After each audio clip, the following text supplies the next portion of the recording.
ओम नमो भगवते वासुदेवाय। आज आप सभी पुरुषोत्तम मास महात्म्य का यानी अधिक मास महात्म्य का दूसरा अध्याय सुनेंगे। इससे पहले के अध्याय में आपने जाना था कि हस्तिनापुर के पास गंगा तट पर जब महान योगी श्री सुखदेव जी महाराज पधारे, तब राजा परीक्षित ने हाथ जोड़कर उनसे भगवान की दिव्य कथाएं और पुरुषोत्तम मास का अद्भुत प्रभाव सुनाने की प्रार्थना की और सुखदेव जी ने कथा का आरंभ किया। तो उसके बाद जो कुछ भी हुआ उसका वृत्तांत अब आप सभी सुनिए। शौनक आदि ऋषियों के पूछने पर श्री सुत जी बोले कि राजा परीक्षित के पूछने पर भगवान सुखदेव द्वारा कथित परम पुण्य प्रदाता श्रीमद् भागवत महापुराण की कथा को सुखदेव जी के प्रसाद से सुनकर और उसके बाद राजा का मोक्ष भी देखकर अब यहाँ यज्ञ करने वाले ब्राह्मणों को देखने के लिए मैं आया हूँ और यहाँ यज्ञ में दीक्षा लिए हुए ब्राह्मणों का दर्शन करके मैं पूर्णतः कृतार्थ हो गया हूँ। आपकी कृपा से उनके मुख से जो कुछ भी आपने सुना है वही संसार का सबसे अपूर्व विषय है।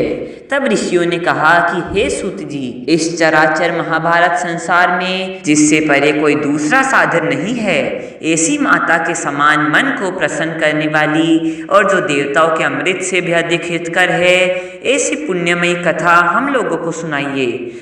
तब सूत जी बोले कि विलोम अर्थात ब्राह्मण के वीर्य और क्षत्रिय की कन्या के मेल से उत्पन्न होने पर भी मैं आज धन्य हूँ जो आप जैसे श्रेष्ठ पुरुष मुझसे यह प्रश्न पूछ रहे हैं। भगवान व्यास जी के मुख से मैंने जो कुछ सुना है वह यथापूर्वक मैं कहता हूँ, आप सभी ध्यानपूर्वक सुनिए।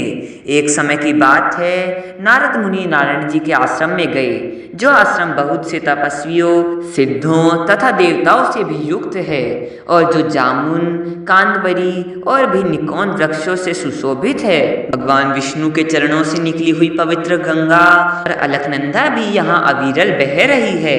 ऐसे नर नारायण भगवान के पावन स्थान में श्री नारद मुनि ने जाकर ब्रह्म नारायण को, जिनका मन सदा चिंतन में लगा रहता है, जिन्होंने अपनी इंद्रियों को पूरी तरह जीत लिया है और अत्यंत दिव्य आभा जिनके शरीर से चमक रही है, ऐसे देवताओं के भी देव तपस्वी नारायण को साष्टांग दंडवत प्रणाम किया और हाथ जोड़कर नारद जी उस सर्वव्यापी प्रभु की स्तुति करने लगे। नारद जी इस प्रकार बोले कि हे देवों के देव, हे जगन्नाथ, हे कृपा के सागर, हे सनातन पुरुष, आप सत्यव्रत हो, त्रिसत्य हो, सत्यात्मा हो और सत्य से ही संभव होने वाले हो। हे संपूर्ण सृष्टि के नियंता, आपको मेरा बारंबार नमस्कार है। आपका यह अवतार संपूर्ण प्राणियों की शिक्षा के लिए और समाज में मर्यादा की स्थापना के लिए हुआ है। हे प्रभु, अगर आप तपस्या ना करें तो जैसे कलयुग में एक के पाप करने से सारी पृथ्वी डूबती है, वैसे ही आप जैसे महापुरुषों के पुण्य और तप के करने से सारी पृथ्वी तर जाती है। इसमें तनिक भी संदेह नहीं है। पहले सतयुग आदि युगों में जैसे कोई एक पाप करता था तो सभी पापी हो जाया करते थे। ऐसी कठिन स्थिति को हटाकर कलयुग में केवल कर्ता ही पापों से लिप्त होता है। यह तो आपके ही तप और संकल्प की स्थिति है। हे भगवान, कलयुग में जितने भी प्राणी हैं वे सभी सांसारिक विषयों में पूरी तरह आसक्त है, जिनका मन सदा स्त्री, पुत्र, धन और घर में लगा रहता है। ऐसे मोह में फंसे प्राणियों का हित करने वाला जो भी उत्तम मार्ग हो और जिससे मेरा भी थोड़ा सा कल्याण हो, ऐसा विषय विचार करके केवल आपसे कथा सुनने की इच्छा से मैं ब्रह्मलोक से यहाँ आपके आश्रम आया हूँ। वेदों में साक्षात श्री विष्णु को ही सर्वोपरि वर्णित किया गया है, इसलिए लोकोपकार के लिए उस कथा का दिव्य सार इस समय आप मुझे सुनाइए। इनके सुनने मात्र से ही जीव निर्भय होकर परम मोक्ष पद को प्राप्त करते हैं। इस प्रकार देवर्षि नारद के परोपकारी और मधुर वचनों को सुनकर भगवान ऋषि नारायण आनंद से खिलखिला उठे और फिर संपूर्ण भवन को पवित्र करने वाली पूर्णिमा के समान निर्मल कथा आरंभ कर दी। श्री नारायण बोले कि हे नारद, गोपी स्त्रियों के मुख कमल के भ्रमर, रसों के ईश्वर, रसिकों के आभूषण, वृंदावन बिहारी, ब्रज के पति आदि पुरुष भगवान श्री कृष्ण की पुण्य कथा को कहता हूँ, जो प्रभु निमेष मात्र अर्थात पलक झपकने जितने समय में इस संपूर्ण जगत को उत्पन्न करने वाले हैं। उनके दिव्य कर्मों को भला इस पृथ्वी पर कौन मनुष्य वर्णन कर सकता है। फिर भी हे वत्स, मैं तुम्हें अत्यंत अद्भुत पुरुषोत्तम महात्म्य आदरपूर्वक कहता हूँ।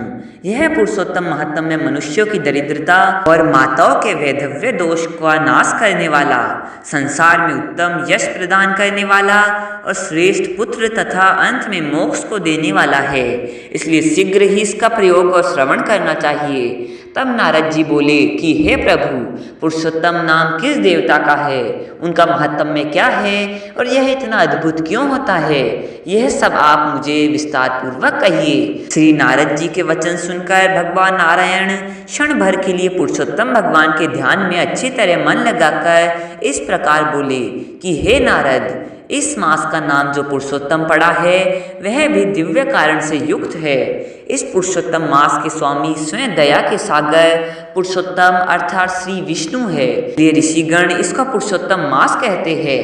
इस मास का व्रत करने से भगवान पुरुषोत्तम अत्यंत प्रसन्न हो जाते हैं। नारद जी ने पुनः पूछा कि हे प्रभु, इस वर्ष के जितने भी मास है वे सभी अपने अपने स्वामी देवताओं से युक्त है, ऐसा मैंने सुना है।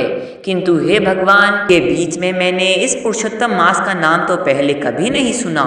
यह पुरुषोत्तम मास कौन है और इस मास के स्वामी कृपा के निधि साक्षात पुरुषोत्तम कैसे हुए? ये कृपा निधि, यह आप मुझसे कहिए। और हे प्रभु, मुझे इस माह के स्वरूप और इसके विधान का विस्तार से वर्णन कीजिए। हे सत्यपते, इस मास में मनुष्यों को क्या करना चाहिए, कैसे स्नान करना चाहिए, क्या दान करना चाहिए और इस मास का जप तप पूजा उपवास आदि के क्या साधन है, वह सब कुछ मुझसे कहिए। इस मास के विधान से कौन से देवता प्रसन्न होते हैं और भक्तों को क्या फल प्रदान करते हैं। इसके अलावा जो भी कथा हो मुझे बताइए, क्योंकि साधु पुरुष तो दिनों के ऊपर कृपा करने वाले होते हैं। वे तो बिना पूछे ही कृपा करके संसार को श्रेष्ठ उपदेश और तेज दे ही दिया करते हैं। हे प्रभु, संपूर्ण पृथ्वी पर जो मनुष्य दूसरों के भाग्य के अनुवर्ती है, अत्यधिक गरीबी से पीड़ित है, नित्य किसी न किसी रोग से ग्रस्त रहने वाले हैं, पुत्र और संतान की इच्छा रखने वाले हैं, जड़ है, गूंगे हैं, पर से अपने आप को बहुत बड़ा धार्मिक दिखाने का पाखंड करने वाले हैं, विद्या से विहीन है, मेले कुचले वस्त्रों को धारण करने वाले हैं, नास्तिक है पर स्त्रीगामी है, नीच कर्मों में लीन है, तापे से जर्जर है, दूसरों की गुलामी या दास वृत्ति करने वाले हैं, जिनकी जीवन की समस्त आशाएं नष्ट हो गई है, संकल्प जिनके भंग हो गए हैं, तेज और ऐश्वर्य जिनका क्षीण हो गया है, जो दिखने में कुरूप है, रोगी है, जिनके अंग टेढ़े मेढ़े या विकृत है, जो जन्म से अंधे हैं, जो अपने मित्रों के वियोग और माता पिता के बिछड़ने के शोक तथा दुखों से सूख गए हैं, और जो संसार में अपनी मनचाही या इष्ट वस्तु से रहित होकर ही उत्पन्न हुआ करते हैं। हे स्वामी, कृपा करके मुझे बताइए, किस साधन के करने से और किस कथा के केवल मात्र सुनने से मनुष्य पुनः इस मृत्यु लोक में दुखी होकर उत्पन्न ना हो।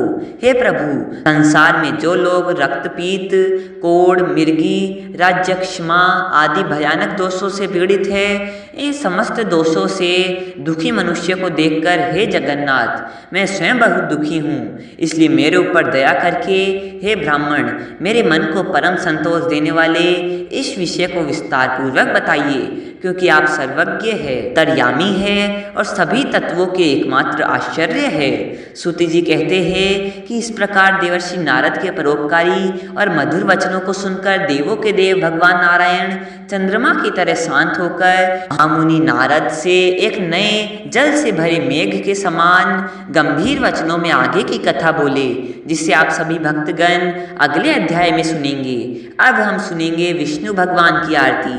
जय विष्णु भगवान। ओम जय जगदीश हरे, स्वामी जय जगदीश हरे, भक्त जनों के संकट, दास जनों के संकट क्षण में दूर करे। ओम जय जगदीश हरे, जो ध्यावे फल पावे, दुख बिन से मन का, स्वामी दुख बिन से मन का। सुख संपत्ति घर आवे, सुख संपत्ति घर आवे, कष्ट मिथे तन का।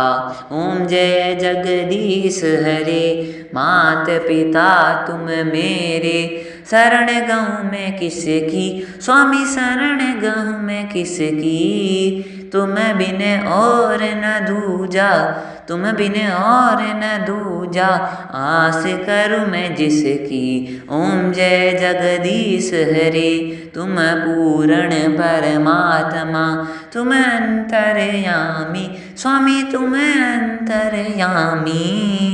पार ब्रह्म परमेश्वर, पार ब्रह्म परमेश्वर, तुम सबके स्वामी।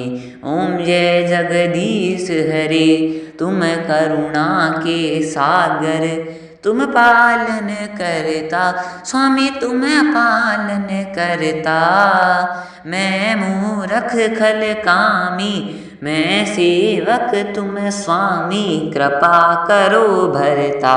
ओम जय जगदीश हरे, तुम हो एक अगोचर, सबके प्राणपति, स्वामी सबके प्राणपति। किस विधि मिलो दया में, किस विधि मिलो दया में, तुमको मैं कुमति। ओम जय जगदीश हरे, दीन बंधु दुख हरता, तुम ठाकुर मेरे, स्वामी तुम ठाकुर मेरे। अपने हाथ उठाओ, अपनी शरण लगाओ, द्वार खड़ा मैं तेरे। ओम जय जगदीश हरे, विषय विकार मिठाओ, पाप हरो देवा, स्वामी पाप हरो देवा। श्रद्धा भक्ति बढ़ाओ, श्रद्धा भक्ति बढ़ाओ, संतन की सेवा। ओम जय जगदीश हरे, तन मन धन सब कुछ है तेरा, स्वामी सब कुछ है तेरा। तेरा तुझको अर्पण, तेरा तुझको अर्पण, क्या लागे मेरा। ओम जय जगदीश हरे, श्री जगदीश जी की आरती जो कोई नर गावे, स्वामी जो कोई नर गावे। कहत शिवानंद स्वामी, वांछित फल पावे। ओम जय जगदीश हरे, जय जगदीश हरे, स्वामी जय जगदीश हरे। भक्त जनों के संकट, दास जनों के संकट, क्षण में दूर करे। ओम जय जगदीश हरे। अब हम सुनेंगे तुलसी माता की आरती। ओम जय तुलसी माता मैया, जय तुलसी माता, सब जग की सुखदाता, सब जग की सुखदाता, हरती सब भ्राता। ओम जय तुलसी माता, सदा हरी भरी रहती, जन मन को हरती, मैया जन मन को हरती। परम कल्याणी मैया, सब कष्टों को हरती। ओम जय तुलसी माता, दश दल की तेरी महिमा, वेद पुराणन गाई, मैया वेद पुराणन गाई। श्री हरि के शीश विराजत, त्रिभुवन सुखदाई। ओम जय तुलसी माता, शालिग्राम संग ब्याही, पूर्ण आस हुई, मैया पूर्ण आस हुई। चरणन में जो नर ध्यावे, मुक्ति उसे मिल गई। ओम जय तुलसी माता, 56 भोग धरे पर बिन तुलसी तृप्त नहीं, मैया बिन तुलसी तृप्त नहीं। हरि का भोग लगावे, बिन माता तृप्त नहीं। ओम जय तुलसी माता, धूप दीप नैवेद्य से जो तेरी आरती गावे, मैया जो तेरी आरती गावे। भक्ति मुक्ति को पाकर परम धाम जावे। ओम जय तुलसी माता, ओम जय तुलसी माता, मैया जय तुलसी माता। सब जग की सुखदाता, हरती सब भ्राता। ओम जय तुलसी माता।